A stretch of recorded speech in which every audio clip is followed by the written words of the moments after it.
नमस्कार विद्यार्थी मित्रांनो, स्वागत आहे आपल्या BMS मराठी ॲपवरती। तर आता आपण रसशास्त्राचा पेपर 2 चा खूप महत्त्वाचा टॉपिकला सुरुवात करीत आहे, ज्याचं नाव आहे सिंगल ड्रग। आता सिंगल ड्रग आपल्या सिलेबसला आपल्या 5च फक्त सिंगल ड्रग दिले, जे की आपल्या पेपरमध्ये आपल्याला एक LQ वेटेज असणारा, त्यासोबत एक ACQ फिक्स असणारा आणि यावरती 2 MCQ आपल्या पेपरमध्ये विचारले जातात। तर पेपर 2 मध्ये अशा प्रकारे वेटेज देणारा खूप महत्त्वाचा टॉपिक सिंगल ड्रग। आता हा मिनरल आणि हर्बल, तर आपला हा टॉपिक पाहायचा आहे म्हणजे सिंगल ड्रगचा। तर आपल्याला दुसरा सिंगल ड्रग आहेत आणखी सुद्धा, ते दुसरे वेगळे आहेत। आता यामध्ये काय म्हटलं, आता सुरुवातीला सिंगल ड्रगमध्ये आपण गुडूची हा ड्रग बघणार आहे। आता गुडूची म्हणजे सिंगल ड्रगमध्ये काय पडलं तर तुम्हाला विविध असे फॉर्म्युलेशन असतात गुडूचीपासून, जे आपण जे फॉर्म्युलेशन बनवतो, जसे गुडूचीचा सोरस असेल, गुडूचीचा चूर्ण असेल, जसे की गुडूचीचा आणखी विविध जे फॉर्म्युलेशन ते आपल्याला इन डिटेल या सिंगल ड्रगमध्ये शिकायचे असतात। तर बघूया काय म्हटलं। आता पेपरमध्ये कसं होतं, तुम्हाला नॉर्मली अशा प्रकारे एक सिंगल ड्रगचं काय गुडूचीचं समजा सोरस आणि गुडूचीचं चूर्ण लिहा म्हणून होतं। त्यामध्ये तुम्हाला त्याचे घटक द्रव्य, त्याची मात्रा, त्याचं सेवन काल आणि त्याची निर्माण विधी, त्यासोबत त्याचं फार्मेकोडायनॅमिक्स, फार्मेको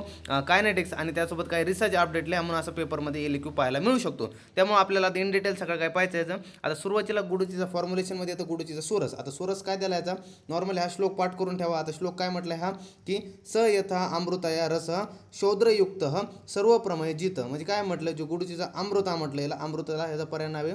तर अमृताचा जो रस आहे तो सर्व प्रमेय जित, तर प्रमेय जेवढे काही आहेत प्रमेयचा आपला व्याधी, त्यावरती जित म्हटलेलं म्हणजे प्रमेयावरती तो काय करतो, चांगल्या प्रकारे ॲक्शन करतो असं म्हटलेलं आहे। आता घटक द्रव्य यामध्ये कोणतं आहे, अमृता म्हणजे आपली गुडूची, ह्याचा सोरस घ्यायचा आपल्याला, म्हणजे नॉर्मली अमृताच घ्यायची घटक द्रव्यामध्ये। नंतर काय करायची, मात्रा याची 2 तोळे याची मात्रा घ्यायची, म्हणजे 2 तोळे म्हणजे 20 ग्राम याची मात्रा घ्यायची। नंतर याचं सेवन काळ सांगितलं, प्रातःकाळ, सकाळी पहाटे प्रातःकाळ, समजा उपाशी पोटी याचा आपल्याला सेवन काळ करायला सांगितलेला आहे, घ्यायचं सांगितलेलं आहे। नंतर काय म्हटलं, अनुपान कशासोबत घ्यायचे, तर मधूसोबत ह्याचं आपल्या अनुपान घ्यायचंय, की मधूसोबत आपल्याला मिश्रण करून समजा अनुपान याच्यासोबत घ्यायचं। नंतर आता पेपरमध्ये येतो आपल्या आमयिक प्रयोग याचा लिहा। तर आमयिक प्रयोग म्हणजे काय, नॉर्मली जो उपयोग आहे, तर याचा उपयोग जो येतो तोच तुम्हाला आमयिक प्रयोग लिहायचा असतो। आता काही जागेवर मी उपयोग म्हणून हा शब्द वापरलाय, तोच तुम्हाला आमयिक प्रयोग म्हणून लिहायचा असतो। आता याचा आमयिक प्रयोग काय सांगितलंय, तर प्रमेयामध्ये अमृताचे सोरस म्हणजे गुडूची सोरस द्यावे, तर हा काय त्याचा आमयिक प्रयोग झाला, समजलं। आता पुढे बघूया काय म्हटलं। आता याची निर्माण विधी, आता निर्माण कसा बनवला जातो बघा। तर आपण गुडूचीचा सोरस कसा बनवतो, सुरुवातीला काय करतो, पहिली स्टेप आहे आपली, बुरशी कीटक व इतर अशुद्धतेपासून मुक्त असलेली उच्च दर्जाची आपल्या वाळलेली गुडूचीचे देठ निवडायचं। म्हणजे काय करायचं, बुरशी कीटक इतर जे अशुद्धता असेल तर त्यापासून मुक्त असलेली उच्च दर्जाची आपल्याला वाळलेली चांगले गुडूचीचे देठ घ्यायचे, म्हणजे कांड घ्यायचे। त्यानंतर त्याला काय करायचं, स्वच्छ पाण्याने आपल्याला धुवून घ्यायचे। नंतर त्या काय करायचं, गुडूचीला पाण्यात रात्रभर भिजवून ठेवायचं, पात्रात घ्यायचे, त्या पाण्यात आपल्याला रात्रभर भिजवून ठेवायचं। नंतर काय म्हटलेलं आहे, भिजलेल्या गुडूचीचे तुकडे करून घ्यायचे। आता जी भिजलेली त्याचे एकदम तुकडे करायचे, मग तुकडे केल्या काय करायचे, बारीक पेस्ट करून तुम्हाला कल्क बनवायचा आहे त्याचा, आणि ते तुकडे काय करायचे, खलव यंत्रात काय करायचे, कुटून घ्यायचे चांगल्या प्रकारे। काय करायचे, तुकडे काय करायचे, खलव यंत्रात टाकायचे आणि बारीक कुटून घ्यायचे, त्याची एक चांगल्या प्रकारे कल्क बनवून घ्यायचे। नंतर पुढं काय म्हटलंय, आता पुढं की त्या वस्त्राने त्याला काय करायचं, तुम्हाला गाळून घ्यायचं, वस्त्राने त्याचं गाळून घ्यायचं। आणि गाळ्याला जे वस्त्र आहे, तर ते जे गाळ्याला जो रस आहे त्याला स्वच्छ कोरड्या जो कंटेनर आहे, कंटेनर म्हणा किंवा पात्र म्हणा, तर पात्रात तुम्हाला काय करायचं, गोळा करून घ्यायचं आहे। मग ते काय करायचं, वस्त्रात घ्यायचं। सुरुवातीला काय घ्यायचं, गुडूचीचं तुम्हाला काय घ्यायचं की जे वाळलेली गुडूचीचे देठ घ्यायचे। नंतर त्याला काय करायचं, वाळलेल्या गुडूची देठला स्वच्छ धुवून घ्यायचे, नंतर रात्रभर पाण्यात भिजवून ठेवायचं। नंतर त्याचे तुकडे करायचे, नंतर खलू यंत्रात त्याची बारीक पेस्ट करून घ्यायची। मग नंतर वस्त्राने त्याचं वस्त्रगाळ करून चांगला रस काढून घ्यायचा आहे, आणि रस काढल्यानंतर त्याला काय करायचं, स्वच्छ अशा पात्रामध्ये तुम्हाला काय करायचं, गोळा करून ठेवायचं। तर अशा प्रकारची निर्माण विधी आहे। आता पुढं बघा काय म्हटलंय, आता जी फार्मेकोडायनॅमिक्स, आता हा आपल्याला महत्त्वाची असते। आता फार्मेकोडायनॅमिक्समध्ये ह्यामध्ये कोणते गुणधर्म आहेत ते आपल्याला सांगायचे असतात। आता यामध्ये काय म्हटलं, गुडूची सोरस ह्याचं रसायन प्रॉपर्टी, जे गुडूचीचं काय म्हटलं सोरस आहे त्यामध्ये रासायन प्रॉपर्टी म्हणजे काय होतं, जे आपली लॉंग हेल्थसाठी, जे आपलं बल इम्युनिटी चांगलं टिकून ठेवते, आयुष्य वाढवतं, ते असतं आपलं रासायन कर्म, तर ते आपलं रासायन प्रॉपर्टी म्हटलं। त्यानंतर काय म्हटलं, regulate blood sugar level, improve pancreatic function and enhance insulin sensitivity, beneficial for diabetic management. आता काय म्हटलं की जे काय करतं, ब्लड शुगर लेवलला मेंटेन करतं, पॅनक्रेटिक फंक्शनला काय करतं, इम्प्रूव्ह करतं। त्यानंतर इन्सुलिनची बॉडीमध्ये जर कमतरता असेल तर ती सुद्धा वाढवण्यास प्रयत्न करतं। आणि जे डायबेटिक मॅनेजमेंट म्हणजे प्रमेय वगैरे असेल, एखादं डायबेटिक असं पेशंटला, तर त्यांच्यामध्ये हे उपयोगी ठरतं। नंतर काय म्हटलं, बूस्ट इम्युनिटी, त्यानंतर scavenger for free radical and reduces oxidative stress to prevent the diabetic complication, म्हणजे काय म्हटलं, इम्युनिटी वाढवतं। त्यानंतर जे बाहेरून फ्री रॅडिकल येतात, म्हणजे बॉडीसाठी पॅथोजन असतात त्यांच्यासाठी काय करतो, आपल्या शरीराचा सैनिक म्हणून ॲक्ट करतो, त्यांना मारण्याचं काम करतो. आणि रिड्युसेस काय करतो, ऑक्सिडेटिव्ह स्ट्रेस कमी करतो. कशासाठी, डायबेटिक कॉम्प्लिकेशन, जे आपल्या शरीरात डायबेटिक कॉम्प्लिकेशन असतील त्यांच्यासाठी काय करतो, ऑक्सिडेटिव्ह स्ट्रेस कमी करतो. तो समजलं. आता बघा पुढं काय म्हटलं, आता फार्माकोकायनेटिक्स. आता फार्माकोकायनेटिक्स खूप IMPT पॉईंट आहे. यामध्ये आपल्याला 4 स्टेपमध्ये हालायचं असतो. काय काय, ॲब्झॉर्प्शन, त्यानंतर डिस्ट्रीब्युशन, त्यानंतर मेटाबॉलिझम आणि एक्सक्रेशन. त्या 4 पॉईंट थ्रू आपल्या फार्माकोकायनेटिक्स लिहायचं असतं. आता यामध्ये काय म्हटलं, ॲक्टिव्ह कंपोनंट्स आर ॲब्झॉर्ब केले जातात, डिस्ट्रीब्यूट केले जातात and interact with cellular receptor after oral intake. जेव्हा आपण ओरल इंटेक करतो त्यामधले ॲक्टिव्ह कंपोनंट असतात ते ॲब्झॉर्ब होतात, मग बॉडीमध्ये डिस्ट्रीब्यूट होतात आणि त्यानंतर इंटरॅक्ट करतात, कोणाचे सेल्युलर जे रिसेप्टर असतात त्यांच्यासोबत इंटरॅक्ट करतात. नंतर काय म्हटलं, administered with honey for improved taste and efficiency. आता जे आपण अनुपान म्हटलंय, जे मधासोबत अनुपान घ्या म्हटलं, त्यामुळे काय होतं, त्याची चव वाढते आणि त्यासोबत इफिशियन्सी, तर म्हणजे काय म्हटलं आहे, त्याची जी गुणधर्म काय म्हणतात, त्याची ॲक्शन आहे, तर त्याची ॲक्शनसुद्धा त्या मधामुळे वाढते. समजलं. आता बघूया काय म्हटलं आहे, आता रिसर्च अपडेट. आता रिसर्च अपडेटमध्ये काय रिसर्च झाली ध्यानात ठेवा. आता तुम्हाला मुख्य ही टायटल जर ध्यानात बसलं तर IMP चांगलं आहे, नसेल ध्यानात बसलं तर मेन खालचा जो कंटेंट आहे तो फक्त कंटेंट ध्यानात ठेवायचा प्रयत्न करा. जर टायटल जरी नाही ध्यानात राहिलं तर खालचा कंटेंट तरी ध्यानात राहायला पाहिजे. मुख्य आपलं कंटेंट आहे टायटलपेक्षा, तर टायटलपेक्षा कंटेंट जरी ध्यानात राहिला तरी चालून जाईल आणि ज्यांना टायटल जर ध्यानात राहिलं तर त्यांच्यासाठी बेस्टच आहे. आता बघा काय म्हटले, efficiency of guduchi swaras in the management of the madhumeh. Bhavaprakash मधला आलाय, तर ती इफिशियन्सी जी गुडूची सोरसची ती मधुमेहाच्या मॅनेजमेंट म्हणजे कशी सांगितली, तर काय म्हटलंय, in the study of the 25 patient with classical मधुमेह सिम्पटम्स वर selected regardless of sex or occupation. म्हणजे काय म्हटलंय, 25 पेशंटवरती स्टडी केला, त्यांच्यामध्ये काय होतं, मधुमेहाचे सिम्पटम पाहायला मिळाले होते. त्यांच्यामध्ये काय पाहायला मिळालं की त्यांना आहे ना गुडूचीचा सोरस देण्यात आला. आता कसं म्हटलं आहे, guduchi swaras show the significant efficiency in alleviating madhumeh symptom particularly in the post meal blood sugar level.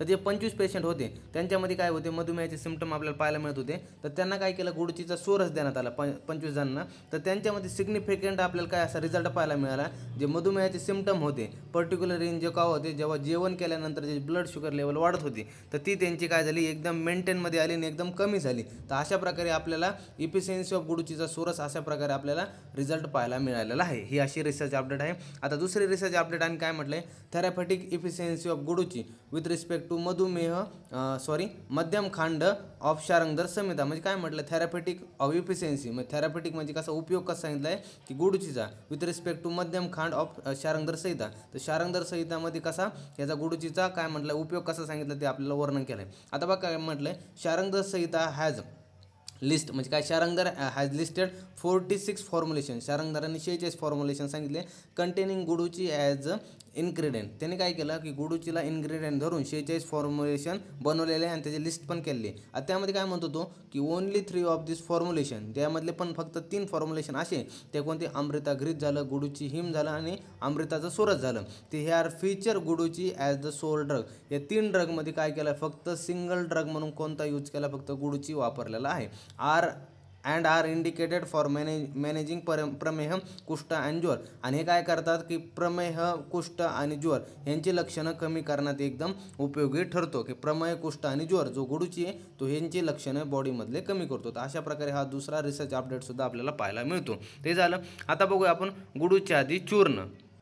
तर हा श्लोक आला, तुम्हाला श्लोकसुद्धा पाठ करायचा. हा श्लोक काय म्हटलंय, गुडूच्यादी विषा शुंठी भूनिंब यव तिक्तकम मुस्ताकन यवक्षार काशीसं भ्रमरा तिथी एतेषां संभागेन चूर्णमेव विनिक्षेपेत यकृतप्लीहा पांडु रोग अग्निमान्द्यम आरोचकम ज्वरम अष्टविधम हंती साध्य असाध्य अथापि वा नाना दोष उद्भवम चेव वारी दोषम भवम तथा विरुद्धम भेषजम भव ज्वरम आशु व्यपहोती. तर अशा प्रकारे हा श्लोक आला, हा पाठ करून ठेवायचा आहे. आता यामध्ये मुख्य काय म्हटलंय आपल्याला, आता इथं विविध गुडूच्या आधी चूर्ण बनवला, खूप सारे असे काय आपल्याला ड्रग्सचे नाव दिले ते तुम्हाला ध्यानात ठेवायचे. आता घटक द्रव्य बघा काय काय म्हटलं, गुडूची, अतिवेशा, सुंठी, चिरायत, कालमेह, त्यानंतर काय म्हटलं नागरमोथा, पिंपळी, यवक्षार, कासीस, चंपक.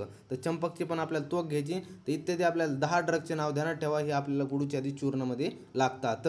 आता बघा कशा प्रकारे आपल्याला सांगितलं, आता जी मात्रा सांगितली 3 ग्राम. उपयोग सांगितला, आता उपयोग म्हणजे तुम्हाला कसं सांगितलं ह्याचा की नॉर्मली आमयिक प्रयोग पेपरमध्ये आला तर कशा प्रकारे लिहायचा, तर काय लिहायचं, गुडूच्या आधी चूर्ण, यकृत रोगामध्ये गुडूच्या आधी चूर्ण द्यावा, प्लीहा रोगमध्ये गुडूची आधी चूर्ण द्यावा, दीपन मध्ये गुडच्या आधी चूर्ण द्यावा, पाचनसाठी गुडच्या गुडूची आधी चूर्ण द्यावा. पांडुग्न काय असणार, गुडूची आधी चूर्ण पांडुग्न असल्यामुळे पांडुरोगामध्ये द्यावा. त्यानंतर अरुची नाशक असल्यामुळे अरुची या व्याधीमध्ये की काय गुडूची आधी चूर्ण द्यावा. तर अशा प्रकारे तुम्हाला याचा आमयिक प्रयोग लिहायचा असतो. तर आपण उपयोगमध्ये लिहिलेला आहे तोच आहे उपयोग म्हणजे आमयिक प्रयोग. तर नॉर्मली बघा यकृत, प्लीहा, रोगदीपन, पाचन, ज्वरग्न, अरुची नाशक, पांडुग्न. तर अशा प्रकारे याचे उपयोग आहे. आता बघा अनुपान त्याला शीत जलासोबत याचं अनुपान सांगितलं आहे. आता जे चूर्ण असणार आहे त्याचं वर्ण असणार आहे हरिद्रा वर्ण, हळदी प्रमाणे असणारे आणि रस तिक्त रस असणार आहे. सेवन काळ दिला आहे सकाळ व सायंकाळ, ह्याचे 2 सेवन काळ दिलेला आहे. आता बघा पुढं काय म्हटलं, आता निर्माण विधी. आता कसं बनवायचं हो, तर गुळूच्या आधी चूर्णासाठी आवश्यक असलेले सर्व घटकद्रव्य वाळून घेणे. आता सुरुवातीला घटकद्रव्य काय सगळे वाळून घ्यायचे. नंतर खलवयंत्र किंवा ग्राइंडर वापरून तुम्हाला प्रत्येक घटक वेगवेगळे बारीक करा आणि त्याची बारीक पावडर करा. जे प्रत्येक घटक असते त्यांना काय करायचं, खलवयंत्रात किंवा ग्राइंडरद्वारे तुम्हाला काय करायचे, वेगवेगळ्या सगळ्यांची पावडर बनवून घ्यायची. नंतर काय करायचं, प्रत्येक पावडर घटक स्वच्छ कपड्याने गाळून घ्या. तर काय करायचे, नंतर जे प्रत्येक घटक द्रव्य तुम्ही पावडर बनवले ते काय करायचे, स्वच्छ गाळून घ्यायचे. कोण की कारण की त्यामधला जो मोठा जो हे असेल की जो काय म्हणते ना आपलं असं वस्त्र ठेवलं आपण, जे पावडर बारीक पावडर ते बाहेर येईल आणि जे वर राहील ते आपण बाजूला वेस्ट काढून टाकता येईल आपल्याला. नंतर काय म्हणता येईल की म्हणजे एक प्रकारे एकदम सगळ्या आकाराची समान आकाराची सगळी आपल्याला पावडर भेटून जाईल. नंतर काय म्हटलं, सर्व गाळलेल्या पावडर एका स्वच्छ कोरड्या कंटेनर किंवा पात्र आपण याला म्हणू शकतो एकत्र करा. जे सर्व गाळलेले पावडर आहेत ते एका स्वच्छ तुम्ही कोरड्या पात्रामध्ये घेऊ शकता व सर्व घटकांचे समान मिश्रण एकत्रित करा. जे सर्व जे काही असन पावडर बनवलेली तर सगळ्याचं समान मिश्रण करून घ्या. नंतर काय म्हटलं, पुन्हा याला वस्त्रगाळ करून घ्यायचं. तुम्हाला सगळं मिक्स झालं तर पुन्हा तुम्हाला वस्त्रगाळ करून घ्यायचं. नंतर काय म्हटलं, चुरट टिकून ठेवण्यासाठी निर्जंतुकारक केलेल्या हवाबंद काचेची बाटलीमध्ये साठवायचं आहे. तर अशा प्रकारे आपल्या इथं पूर्ण गुळूची आधी काय झालेली की चूर्ण बनलेलं आहे. कसं बनवलं एकदा पुन्हा बघून घेऊया. की सुरुवातीला गुळूच्या आधी चूर्ण बनवण्यासाठी तुम्हाला आवश्यक जेवढे घटक द्रव्य दिलेत ते 10 ते सगळे वाळून घ्यायचे. नंतर खलवयंत्र किंवा ग्राइंडरद्वारे सगळ्यांची पावडर करून घ्यायची आणि ती पावडर मग काय करायची, तुम्हाला वस्त्राने काय करायची, सगळ्यांची गाळून घ्यायची. आता सगळ्यांची वाळून झाल्यानंतर मग तुम्हाला पुन्हा काय करायचे, एका पात्रामध्ये ते तुम्हाला घ्यायचं आहे, एका स्वच्छ पात्रामध्ये घ्यायचं आहे आणि ते काय करायचं, सगळ्यांचं एक समान मिश्रण करायचं म्हणजे सगळे एकत्रित करायचे नॉर्मली. आणि पुन्हा काय करायचं, वस्त्रगाळ करून घ्यायचं जेणेकरून जे बारीक मोठे असेल त्यातलं ते बाजूला आपल्याला काढता येईल आणि सगळ्याची एक सारख्या लेवलची सगळी पावडर होऊन जाईल. नंतर काय म्हटलं, जे चूर्ण आहे ते तुम्हाला काय करायचं आहे, काचेच्या बाटलीमध्ये जी निर्जंतुकरण असली पाहिजे, हवाबंद असली पाहिजे, कारण की ते आपल्याला पावडर जास्त दिवस टिकवायचं आहे. म्हणून अशा प्रकारे आपलं गुळूच्या आधी चूर्ण बनतं. आता बघा झालं. आता फार्माकोडायनॅमिक्स बघा काय म्हटले, यामध्ये काय, गुळूची अतिविषा चिरा येतं, have the antipyretic property modulating the temperature and regulation reduce power. ते गुळूची अतिविषा आणि चिरा येते त्यांची अँटीपायरेटिक प्रॉपर्टी. त्यानंतर काय म्हटले, आपल्या बॉडीचं टेम्परेचर जे असतं तर काय करतं, रेग्युलेट करण्याचं काम करतं. त्यासोबत आपल्याला ताप वगैरे असेल तर ते कमी करण्यासुद्धा काम करतं. आणखी काय म्हटलं, जे शुंठी आहे, पिंपळी, ते काय करतं, digestion and enhance the bioavailability of active component. तर काय करतं शुंठी आणि पिंपळी, आपलं डायजेशन वाढवतो. त्यासोबत बायोएबिलिटी जी असते ॲक्टिव्ह कंपोनंटची, बायोएबिलिटी म्हणजे काय असते, ॲब्झॉर्प्शन पॉवर, म्हणजे आपल्या बॉडीमध्ये किती टक्के ॲब्झॉर्ब होते तर ते सुद्धा वाढवते. नंतर काय म्हटलं, जे नागरमोत आणि यवक्षार आहे, elevate the liver and spleen disorder improving the liver function and haemoglobin level. जे नागरमोत आणि यवक्षार असतो ते काय करतो, लिव्हर आणि स्प्लिनचे डिसीजचं काय करतो, नाहीसं करतो. त्यासोबत ते लिव्हरचे फंक्शन असतं आणि हिमोग्लोबिन लेवल असेल ते सुद्धा वाढवतो. तर अशा प्रकारे हे आपलं फार्माकोडायनॅमिक्स झालं. आता बघूया फार्माकोकायनेटिक्स. आता फार्माकोकायनेटिक्स आपण पुन्हा म्हणल्याप्रमाणे की ॲब्झॉर्प्शन, मेटाबॉलिझम, डिस्ट्रीब्युशन आणि काय म्हणतो आपण एक्सक्रिशन, या 4 स्टेपने आपण करत असतो. ते बघा आता काय म्हटलं, administered orally as a powder mixed with a cold water for rapid gastrointestinal absorption. आपण काय करतो, ओरली घेतो याचं, की ह्याचं काय करतो, ओरली आपण काय करतो, ॲडमिनिस्ट्रेशन करतो, उपयोग करतो. म्हणजे ओरली आपण ह्याचं घेतो आणि ते काय करायचं, आपल्याला ओरली घेताना थंड पाण्यासोबत घ्यायचं आहे. कारण की गॅस्ट्रोइंटेस्टायनलने काय झालं पाहिजे, आपल्या जेव्हा पोटात जाईल तर तो डायरेक्ट ॲब्झॉर्ब होऊन जाईल, म्हणजे लवकर रॅपिड ॲब्झॉर्ब होईल. नंतर काय म्हटलं आहे, metabolize in the liver targeting the liver, spleen and digestive system. लिव्हरमध्ये काय होईल, मेटाबॉलिझ होईल आणि काय करेन, टार्गेट करेन मुख्य लिव्हरचे, स्प्लीनचे अँड डायजेस्टिव्ह डिसीज असेल तर त्यांना टार्गेट करून घेईल. नंतर काय म्हणतं, doses of 3 gram ensure the optimal therapeutic effect and minimal adverse effect reaction. म्हणजे काय म्हटलं, जे 3 ग्राम आपण डोसेस घेतो, म्हणजे 3 ग्रामचा आपण मात्रा घेतली तर त्याचा उपयोग एकदम ऑप्टिमम, एकदम उत्तम प्रकारे ह्याचा रिझल्ट दाखवल आणि एकदम मिनिमम प्रकारचे जे ॲडवर्स म्हणजे साईड इफेक्ट, एकदम ॲडवर्स जे रिॲक्शन असतील, म्हणजे ह्याच्यापासून जे ॲडवर्स रिॲक्शन होते बॉडीमध्ये ते एकदम कमी प्रमाणात दाखवल. नंतर काय म्हटलं, characteristics yellowish colour and bitter taste indicate the bioactive compound. आता नॉर्मल तुम्हाला जे कलर सांगितलं हरिद्रा वर्ण आणि तिक्त जो रस आहे तो कशामुळे तिक्त रस आहे, तो बायो ॲक्टिव्ह कंपोनंट आहे. म्हणून ह्याच्यामध्ये जो काय कंपोनंट जे आहे ते बायो ॲक्टिव्ह आहे. ॲक्टिव्ह असल्यामुळे आपल्याला हा येलोइश कलर आणि बिटर टेस्ट ह्याची लागते, म्हणजे आपल्याला कडू टेस्ट लागते. म्हणून हा तिक्त रस आणि हरिद्रा वर्णाचा असतो. आता बघूया ह्याच्यावर रिसर्च अपडेट काय झाली. आता रिसर्च अपडेटमध्ये काय सांगितलं, इफिशियन्सी ऑफ गुळूची आधी चूर्ण इन एन्झायटी डिसऑर्डर. आता ज्यांना कोणी अँझायटी डिसऑर्डर असतं तर अशा पेशंटमध्ये गुडूच्या आधी चूर्णाचं खूप रिझल्ट पाहायला मिळाले. आता काय म्हणलं बघा, in a clinical study 40 patient with anxiety disorder, एक 40 असा स्टडी केला गेला जे 40 पेशंट होते त्यांच्यामध्ये अँझायटी डिसऑर्डर होता. Were randomly assigned into two group, त्यांना 2 ग्रुपामध्ये काय केलं, रँडमली आपण काय केलं की डिस्ट्रीब्यूट केलं 2 ग्रुपामध्ये त्यांचं काय केलं, हे अर्ध्या ग्रुपमध्ये हे 20 ग्रुपचा हे आणि 20 ग्रुपचा ते, तर त्यांनी असे 2 ग्रुप केले, ग्रुप ए आणि ग्रुप बी. आता ग्रुप एला काय केलं त्यांनी गुडूची चूर्ण दिलं आणि ग्रुप बीला काय दिलं एसटीमध्ये चूर्ण दिलं. आणि त्यांनी काय पाहिलं की ग्रुप एचे जे मेंबर होते त्यांच्यामध्ये जो रिझल्ट चांगला पाहायला मिळाला, त्यांच्यात चांगला मोर रिझल्ट पाहायला मिळाला ॲज कम्पेअर टू एसटी मधूचे चूर्ण. आणि ओव्हर द किती 4 पिरियडमध्ये जवळपास 1 महिन्याच्या अंदरमध्ये त्यांना की अँझायटी डिसऑर्डरवरती तर चांगल्या प्रकारे रिझल्ट पाहायला मिळाले. तेच म्हटले ग्रुप 1 ट्रीटेड विथ गुडूच्या आधी चूर्ण, त्यानंतर काय म्हटलं demonstrated more effective result compare to the group B which receive the ST मधून चूर्ण ओव्हर द 4 वीक पिरियड. समजलं. नंतर काय म्हटलं Guduchyadi churna proved to be effective management of option win chittodvega anxiety disorder with no observe adverse effect, म्हणजे त्यावरती कोणताही side effect पाहायला मिळाला नाही. आणि जे अँझायटी डिसऑर्डर आपण त्याला चित्तवेग म्हणतो, चित्तवेग म्हणतो, तर त्या वेगावरती आपल्याला काय वरते की आपल्याला चांगल्या प्रकारे याचा रिझल्ट पाहायला मिळाला. अशा प्रकारे होतं इफिशियन्सी ऑफ गुडूची आधी चूर्ण इन अँझायटी डिसऑर्डर.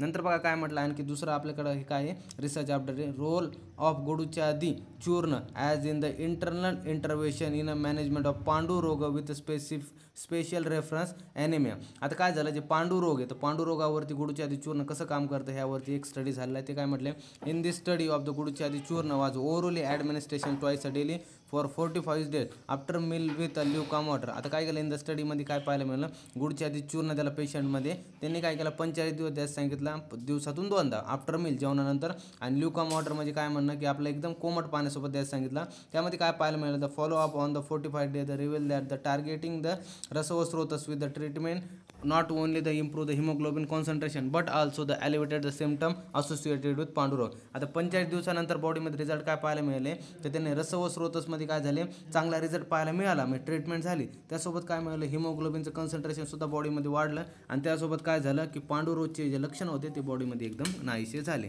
तर अशा प्रकारे हे गुडूच्या आधी चूर्णाचे सगळे रिसर्च अपडेट होते. आता पुढं काय म्हटलं आता गुडूच्या आधी क्वाथ,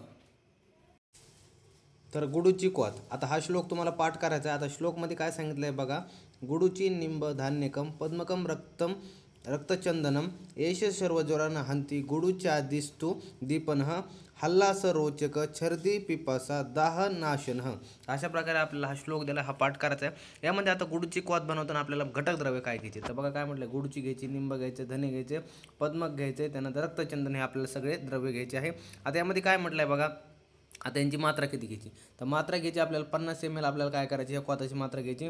उपयोग आमयिक उपयोग काय म्हटलं आहे तर सर्व प्रकारचे ज्वर असतील, जीर्ण ज्वर असू द्या, कोणत्याही प्रकारचा ज्वर असू द्या, त्या ज्वरामध्ये तुम्ही सर्व प्रकारच्या ज्वरामध्ये तुम्ही गुडूचीचा क्वाथ वापरू शकता. त्यासोबत आरुची असेल तर आरुचीचा नाश करणार आहे, वमनाचा नाश आहे 10 आणि त्यासोबत पिपाचा सुद्धा म्हटलेला आहे, हे सगळं नाश करणार हा आरुचीचा क्वाथ आहे.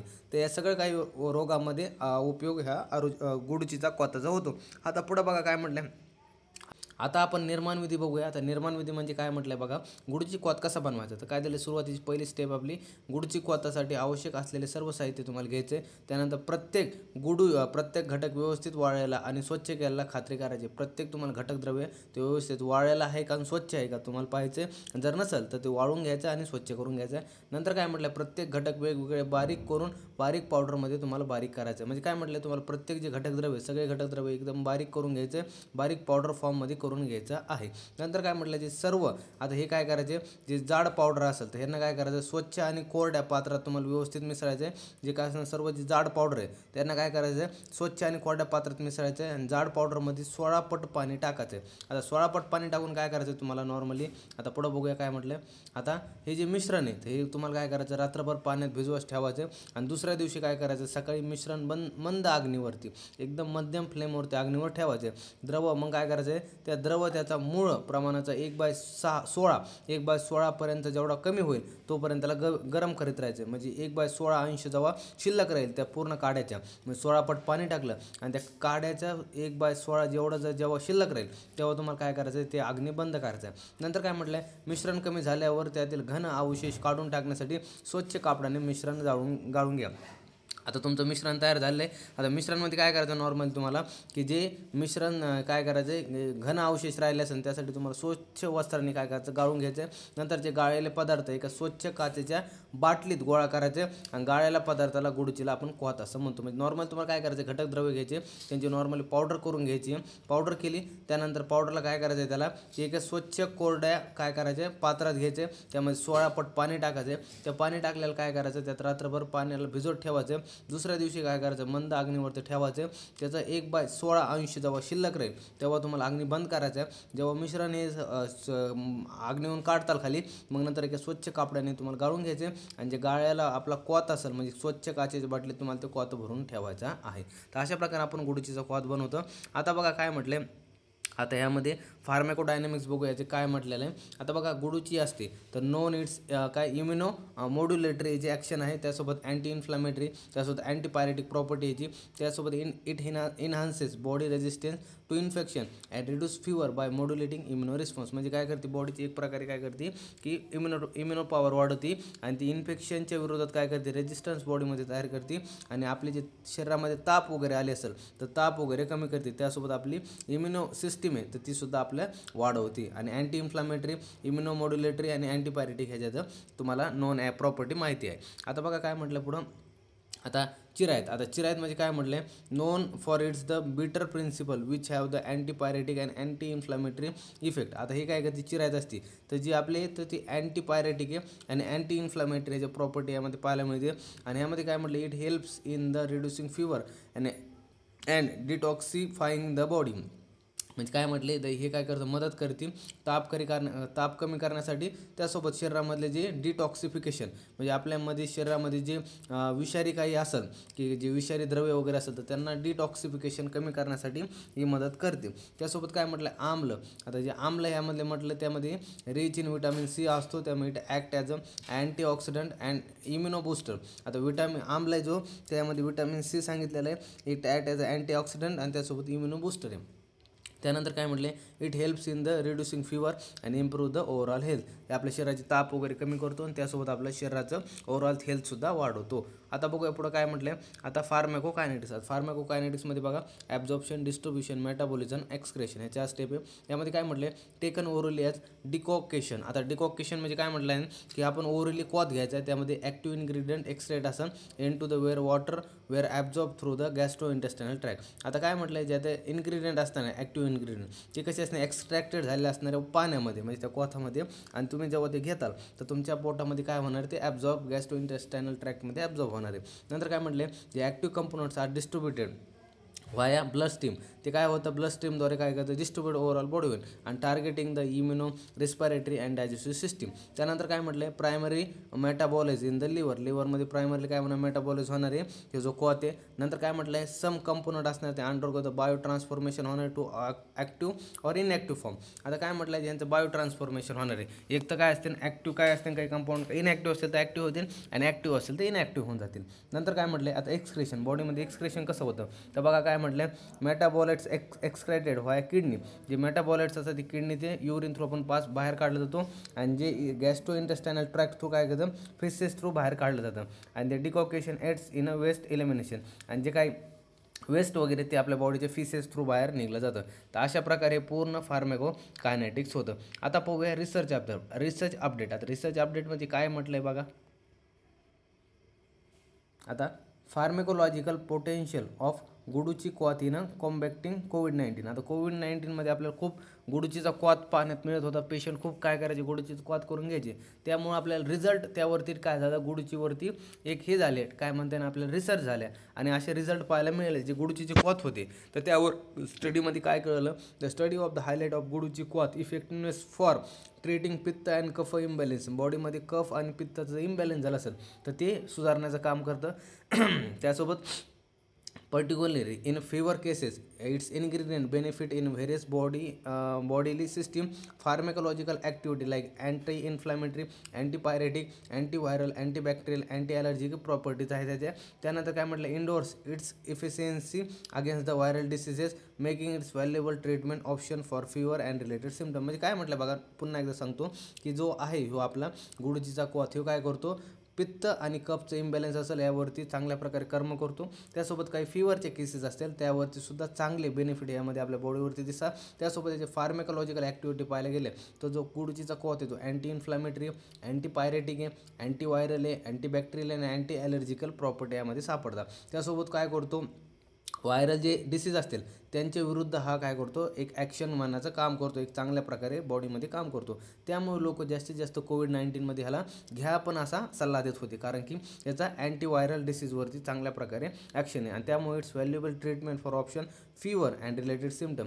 जर बॉडीमध्ये फीवर आणि त्या रिलेटेड सिम्टम असेल त्यावरती गुडचीचा क्वाथ एकदम उत्तम असा इलाज सांगितलेला आहे. आणि एकदम हे अभ्यासामध्ये स्टडीने रिसर्चमध्ये पूर्ण पाहण्यात आपल्याला आलेलं आहे. आता